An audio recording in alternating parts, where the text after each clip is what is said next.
Hi, friends. This is Tyler Van Hultren, and I just wanted to share one chapter of Little Pilgrim's Big Journey, part two, with you.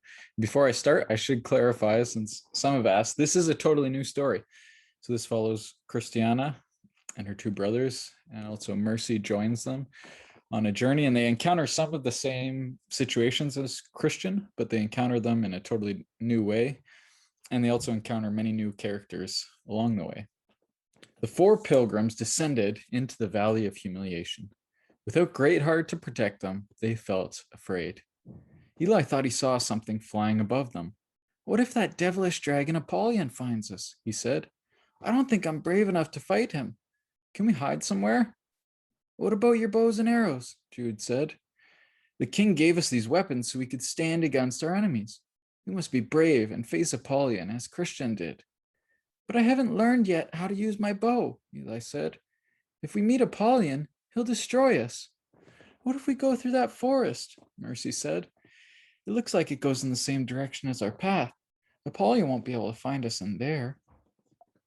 Out of fear, the children strayed from the path. They didn't realize they were entering the forgetful forest. After they went in, a thick fog surrounded them. They could barely see each other. They all felt confused. Where are we? Said Eli. And what are we doing here? I can't remember anymore, Christiana said. I feel we were on a journey, but where were we going? Wasn't there a city? A golden city? Mercy said. Or maybe it was just a dream, or only read about it in a storybook. They wandered in circles. They walked around drowsily, as if they just woke from a deep sleep. The children heard a sinister voice from the trees. Are you lost, little ones? Strayed from the path, have you? The king won't be pleased with this, will he? No, he won't. Who are you? Jude called out. Stop hiding and show yourself. The children looked all around, but they couldn't see anyone through the fog. Then an old man in a dark cloak appeared. He pointed at them and said, Guilty. You're all guilty. It seems you don't really love the king, do you? Why else would you come into this forest? You must feel very ashamed, don't you? Why don't you just turn around now and give up?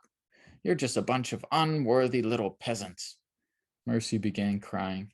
It's true. We are unworthy. What kind of king would accept us? Just then, a light shone through the fog. Christiana remembered the king's promises. She said to the man, What you say was true of us before, but not anymore. We've been washed clean and made righteous by the blood of the king's son. Now there's no condemnation for us. The old man sneered. You speak so boldly, don't you? But didn't you let your brother take this journey all alone? Such a shame that you didn't join him. I'm afraid you're late. Yes, much too late. The king will never let you in. You're a liar, Christiana said. I know who you are. Your name is Shame. You have no place here. We've been redeemed by the king. Go back to your master Beelzebub and leave us alone. With that, Shame cowered away, and the fog began to clear. Look, said Eli, I can see a path leading out of here. Let's go, Mercy said, and never stray from the path again. The pilgrims ran out of the forgetful forest. They passed through the valley of humiliation and didn't meet the dragon Apollyon there. But their troubles weren't yet over. They still had to pass through the valley of the shadow of death. Entering the valley, they walked along a narrow, winding path. There was a great chasm on each side. They trembled as they walked. The ground beneath them shook. They saw all sorts of shadows gathering beside them. The shadows formed in the shape of all kinds of ugly monsters.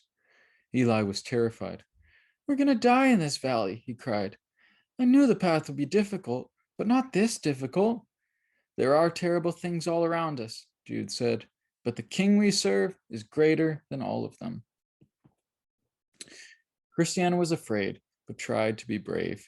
She whispered a reminder to herself as she stepped forward. We will not fear, our king is near. Mercy said it too. We will not fear, our king is near. Then Jude and Eli joined in. Together in a loud voice, they all chanted, We will not fear, our king is near.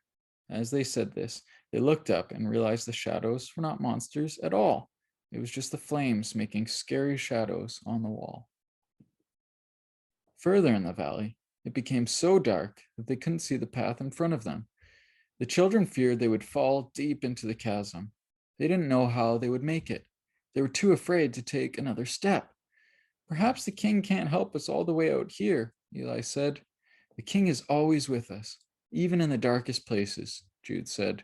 Even when we can't see him, we can trust his promise. We must walk by faith, not by sight. If I ever get out of here, Eli said, I'll love the light much more than I did before. Let's pray to the king, Christiana said. Only he can bring light into this darkness. After they prayed, Mercy began to sing quietly. Your word is a lamp unto my feet and a light unto my path. As she sang, the children saw 4 lanterns burning brightly at the edge of the path. Each child picked up a lantern. They continued walking and singing. Now that their path was lit, they could walk through the dark valley without fear.